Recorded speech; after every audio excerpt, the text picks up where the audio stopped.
Nadie sabrá nunca lo que soy. Nadie me lo oirá decir, incluso si lo digo, no lo diré. No podré.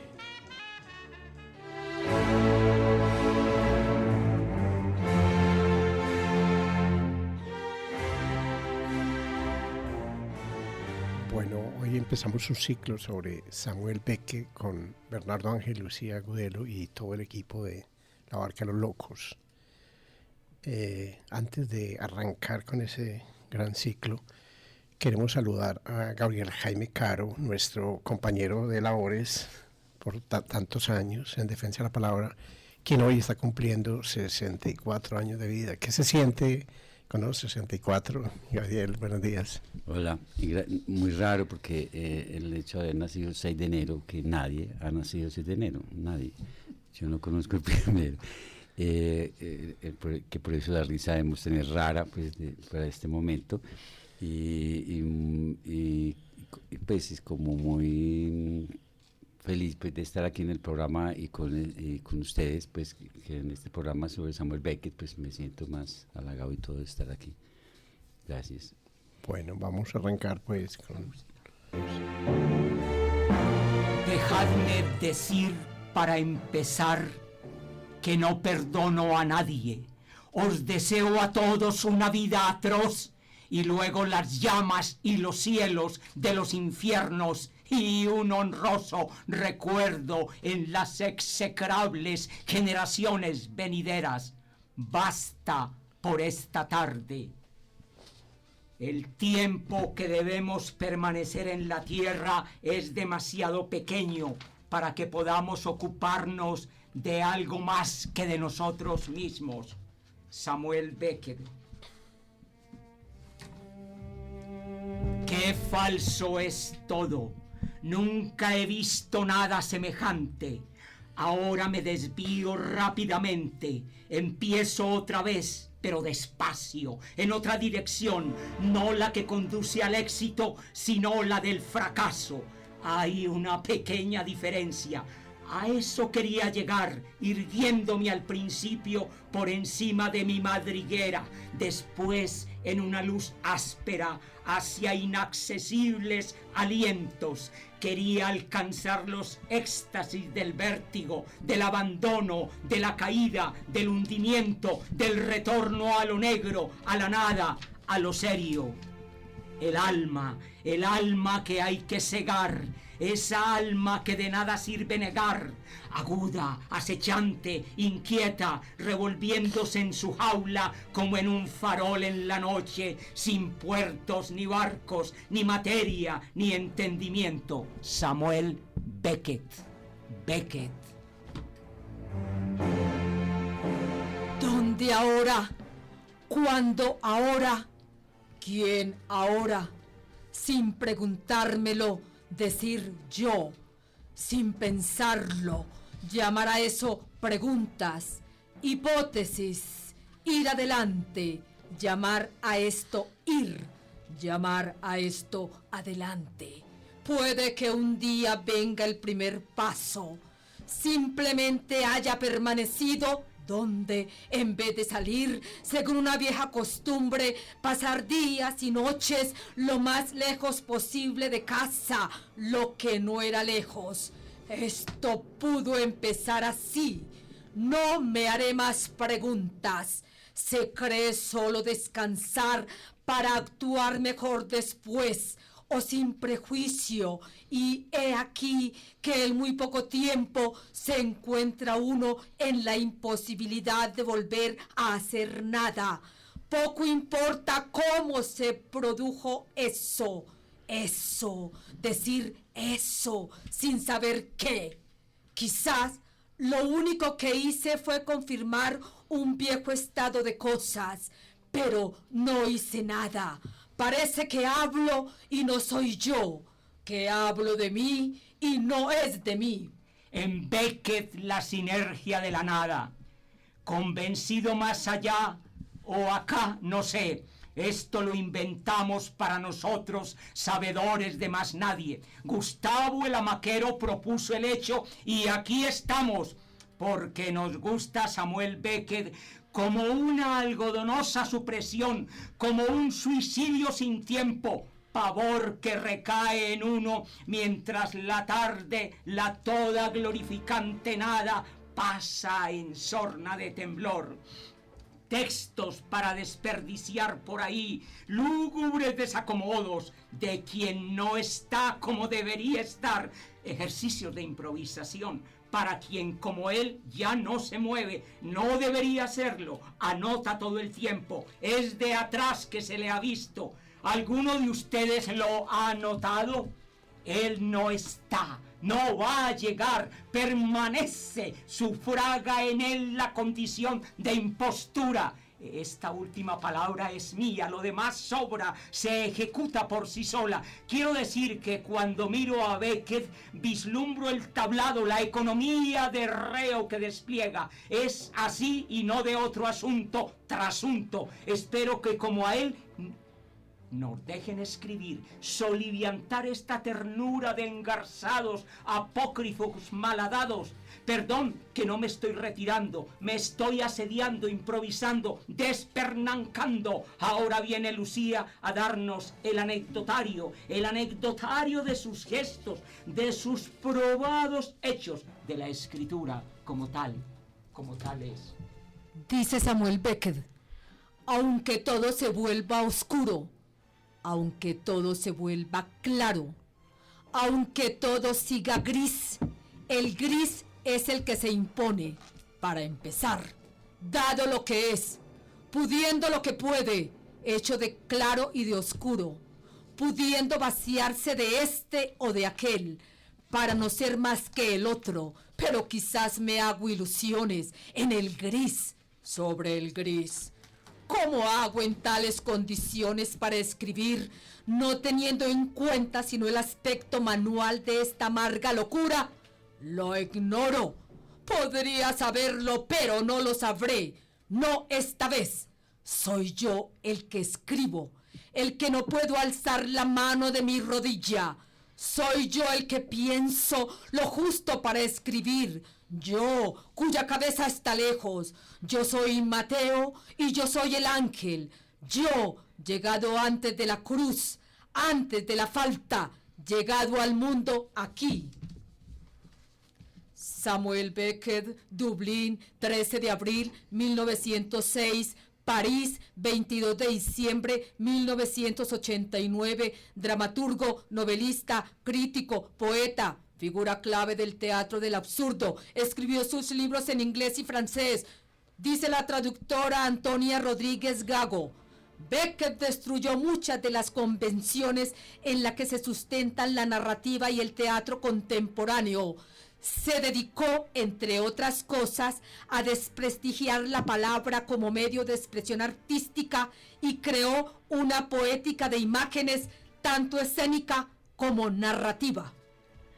Para esa época, Beckett por vosotros y contra nosotros. Para esa época, años 60, para nosotros, se recoge la textura de una metafísica teatral, fuera de esa enseñanza absoluta y capadora del devenir histórico.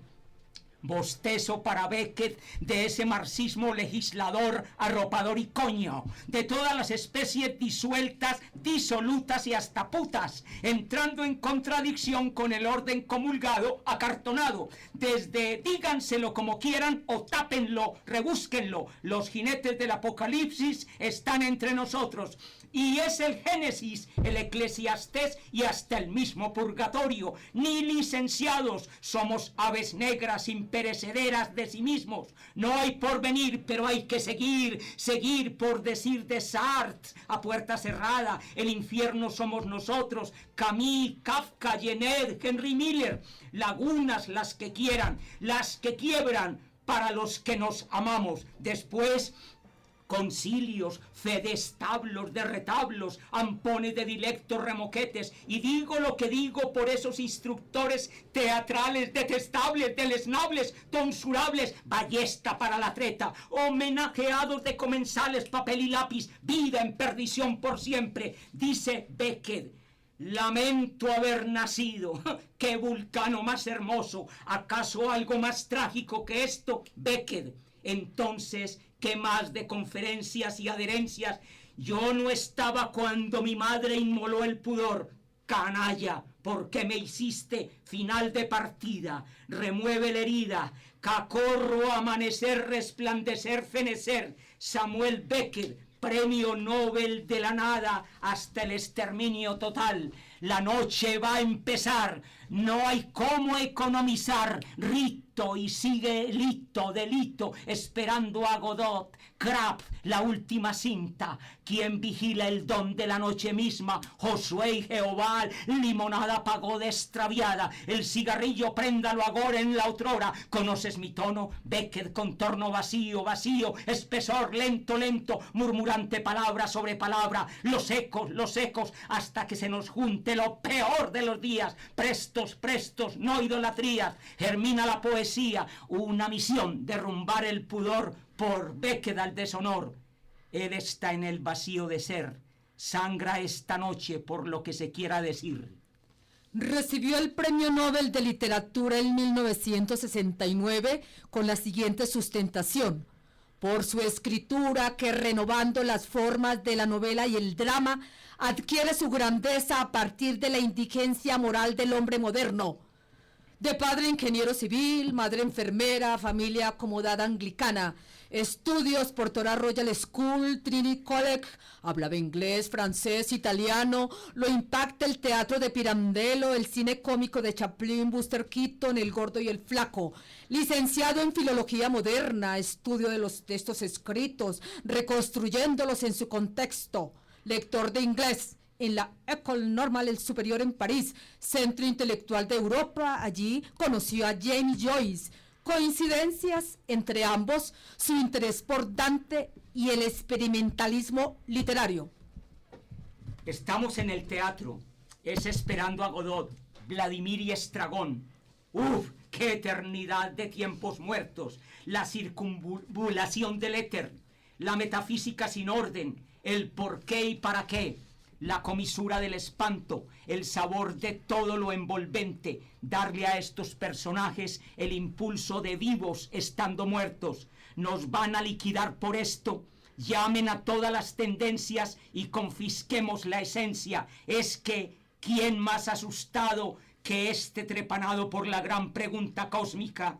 Me resuelvo a devanar los sesos y me estrujo hasta el sexo. Me vuelvo un confeso, esto un exceso. Nada de su arrojada estirpe, sello de su involucrado adiós. Habrá que soportar por más tiempo las gárgaras inflamatorias de quienes montan a Beckett como cultura del tiempo, de la hora y del mañana. No, Beckett está por fuera de todos los tiempos. Beckett araña lo negro de lo que no se dice. Tomarse la hora con Beckett en el siempre signado. Palabra, historia, palabra, trasunto. Adentro de uno está casi nadie. Llegar y partir, que no se sabe. Por esa novela que precisamente no es novela. Por ese teatro que sí nos abre al silencio y todo lo decanta, por esos fueros que son yermo, por esos otros que no son ni actores, apenas sí concupiscentes lívidos. ¿Dónde quedaron aquellos ecos? ¿Dónde se fundieron la verdad y el olvido? No distingo las palabras, dice Beckett. El barro las sofoca, o es un idioma extranjero. Él canta quizás un lied en texto original, quizás sea un extranjero. Me pregunto, ¿cómo pasa, como muchos, como todos, extranjeros todos, levitándonos estamos por desgracia suma? Algo alcanzo a saber de que él no se sabe. Algo me dinamiza para la muerte en sí, oscuro del devenir, y más que hoy, más mañana. Mañana, ese mañana que no retiro de mi cuerpo. Los personajes fijos, ahí están, Vladimir y Estragón, esperando a Godot, Han y Claude, sus padres en canecas de basura. Canalla, ¿por qué me hiciste en Beckett hablar para no decir nada. Cuando falte y sobre lo que falte, hasta el exabrupto de entenderlo y no saberlo. Primeras publicaciones, 1929, en la revista literaria vanguardista Transition, poemas como Horóscopo. En 1930 es profesor del Trinity College. Allí comprende la pedantería profesoral y renuncia a ser profesor. En 1931 viaja a través de Europa. Este viaje es fundamental para Beckett porque en él, con sus propios recursos económicos, se encontrará con diversos personajes que serán el alimento de su obra. No tiene ningún reparo en comunicarse con vagabundos, seres marginales de todos los tipos. En 1931, estando en Londres, realiza un estudio sobre Proust. Dice Beckett, el deber y la misión de un escritor son las de un traductor. La obra de arte no es ni creada ni elegida, sino descubierta, destapada, excavada, porque preexiste en el artista como ley de su naturaleza. Coincidencias entre Proust y Beckett. Sus protagonistas, víctimas del tiempo, se refugian en la cotidianidad. Diferencias. Beckett no cree en el poder redentor del arte. En 1933 es afectado por la muerte de su padre. Con su madre tuvo pésimas relaciones por cuanto su madre era, dicen, casi cuáquera, era una fanática religiosa que siempre vio en Beckett un peligro. De ahí que el cuestionamiento que hace hacia la genética, que hace hacia el nacimiento, tenga mucho que ver con todos esos karmas que afrontó Beckett antes y después de nacer. Dicen que asistiendo a una charla de Carl Jung sobre el tema del nacimiento, para él fue una iluminación. Él comprende en ese momento cómo el nacimiento se constituye en una odisea vital y todos sus personajes tendrán que ver con ese momento. Prácticamente su obra está asignada allí. Podemos decir también que entre 1933 y 1936 descubre qué es ser marginado viviendo en Londres como irlandés. Se interesa también allí por el cine de Einstein y Budovkin. Incluso le entra ese deseo infinito de ponerse en comunicación con el cine, de ser director de cine, que veremos ya en la fase posterior, poco antes de su muerte, cuando realiza una serie de experiencias de obras cortas que se llevan al cine. En 1936 realiza también un viaje clave para él, que es el viaje a través de Alemania, en esa Alemania nazi.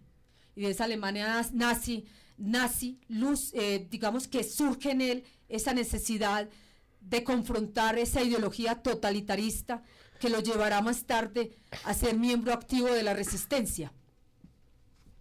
De algunos encuentros, dice Cioran refiriéndose a Beckett. Desde que conozco a Beckett, me he preguntado frecuentemente sobre la relación que puede haber entre él y sus personajes. Se mira el cuerpo que decae, se penetra en el cuerpo derrotado, es cancel de los estorbos, entonces es Malone se muere, que pedalea, es Hanny Club en final de partida, son los padres épocas de una misma basura, es Raskolnikov con el bautismo de sangre, es el viejo Crab de la última cinta, es Dostoyevsky rayando en la locura, es una locomotora aplanando la angustia, leve pluma que rasga los espacios, un martirio de santos incapaces, el rey se muere de Ionesco y las sillas que hablan solas. Metemos a Ionesco en esta parte porque hay de cierta forma en la vida de Beckett y Ionesco una consolidación del porqué en el teatro del absurdo, Lucía. Se llega a afirmar que Ionesco sintió celos de Beckett, a tal punto que Ionesco en alguno de sus escritos dicen: ¿Por qué se empeñan tanto en hacer de Beckett un pedestal y padre del absurdo cuando el padre del absurdo soy yo? Y uno puede decir que el absurdo no tiene una genética definida. Decíamos con Bernardo que desde el mismo Kafka uno siente ese albor. El existencialismo se apoya allí y toma toda su fuente. De manera que afirmar que tal o cual es el padre no es el asunto es cómo se escribe y el desconcierto que se crea con la escritura y la forma como se rompe con la cotidianidad y la forma como se lleva a los seres a desposeerse de lo ya conocido y que entren a ese mundo difícil que se siente tanto en la novela de Beckett como en su teatro y como en otros escritores que nos siguen marcando. El caso de los existencialistas, el caso en el cine, por ejemplo, de un Buñuel, el caso del teatro Pánico, con Arrabal, Jodorowsky. Entonces es un espectro demasiado amplio, inclusive si uno fuera a descender en el tiempo, uno lo encuentra ya en Los Trágicos, lo encuentra en Calderón de la Barca, y si uno vuelve a los tiempos modernos, digamos que en un Jung, uno siente también ese aliento. Entonces el aliento es largo, pues el aliento del absurdo significa el participar en una existencia que para uno es lamentable, que uno no entiende y que uno se pierde en el tiempo con el solo pensar qué es eso del nacimiento y qué es eso de la vida, qué es eso de la muerte, qué es eso de esa descomposición que a todos nos acomete día tras día, qué es eso de mirarse al espejo y sentir que ya no tenemos dientes, que nuestra vista ya no funciona, que el pelo se cae, como dice Bernardo en ese monólogo tan influenciado por Samuel Beckett. Digo yo influenciado, aunque Bernardo me pueda contradecir, pues en el sentido de que cuando yo leí la última cinta, Han soltado las serpientes, fue mi primer contacto con Samuel Beckett, porque de cierta manera para mí Han soltado las serpientes, que es el monólogo que escribe Bernardo en sus años mozos, es una respuesta a la lectura y a la interpretación que alguna vez quiso hacer de la última cinta de Samuel Beckett. Uno se pregunta, bueno, el absurdo nos pertenece, la existencia nos pertenece, todo nos pertenece, todos estamos envueltos en esta sinergia, en esta bruma, en este reconcentrado espécimen de estar vivos y muertos a la vez. Y yo creo que esto es lo que plantea Beckett esencialmente. Beckett para mí no vino a plantear fisuras o cositas bonitas o pispas de la escritura, de la poesía. Si hay algo que me simbra en Beckett, como en ningún escritor, esos escombros, esa nada que apacienta, esa nada sobre la cual él se sienta y distribuye sus partículas de parte por parte, fisura por fisura, esta parte del dedo, esta parte de la cabeza, y nos entrega un hombre partido, fraccionado. Pues, ¿qué hemos hecho del hombre nosotros en esta sociedad, sino un hombre partido? Y habrá que responsabilizar a los escritores, a los artistas, porque hablan de lo lúgubre,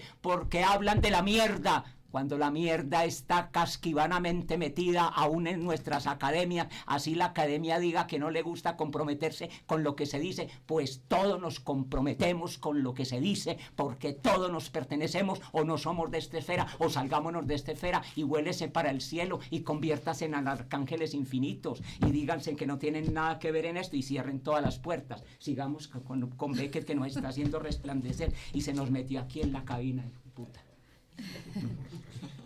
Se habla de unas primeras publicaciones de Samuel Beckett antes de la guerra. Incluso las diferencian esos momentos, porque consideran sus críticos que esa primera parte de la obra de Beckett tiene cierto optimismo natural. Antes de la guerra es una cosa, después de la guerra los seres destrozados, lisiados, esa Europa devastada tiene que producir consecuencias. Antes de la guerra, él publica en 1938 Murphy y considera que es el momento de asentarse en París. Irlanda es demasiado estrecha, ya lo han tachado de inmoral por sus primeros escritos. Entonces se encuentra en París su espacio vital, tanto que considerará a partir de ahí que va a escribir en francés, porque para él el inglés todavía es poético, en tanto que el francés le permitirá esa economía que él quiere conseguir con las palabras y con la manera de mirar los objetos, de asimilarlos, de pasarles revista. En 1938 casi muere, es apuñalado por un proxeneta. En ese momento se inicia la relación con alguien con el cual estará hasta el momento de su muerte. Rechazó el principio joyciano de que saber más era un método de entendimiento creativo y de control del mundo. De ahí en adelante, Beckett avanzaría por la senda de lo elemental, del fracaso, el exilio y la pérdida, del hombre ignorante y desprendido. Cuando deje de hablar, hablaré de mí mismo. Solo a hablar, solo a escuchar, solo a ser solo. A través de la palabra, la soledad. Lograr ser solo en el mundo con la palabra. Y terminamos esta primera parte de esta serie que presenta Bernardo y Lucía, La Barca de los Locos, sobre Samuel Beckett. Y dentro de 8 días continuaremos con esta hermosa serie. Muchas gracias. Muchas gracias al señor Control de Sonido por su colaboración. Hasta dentro de 8 días.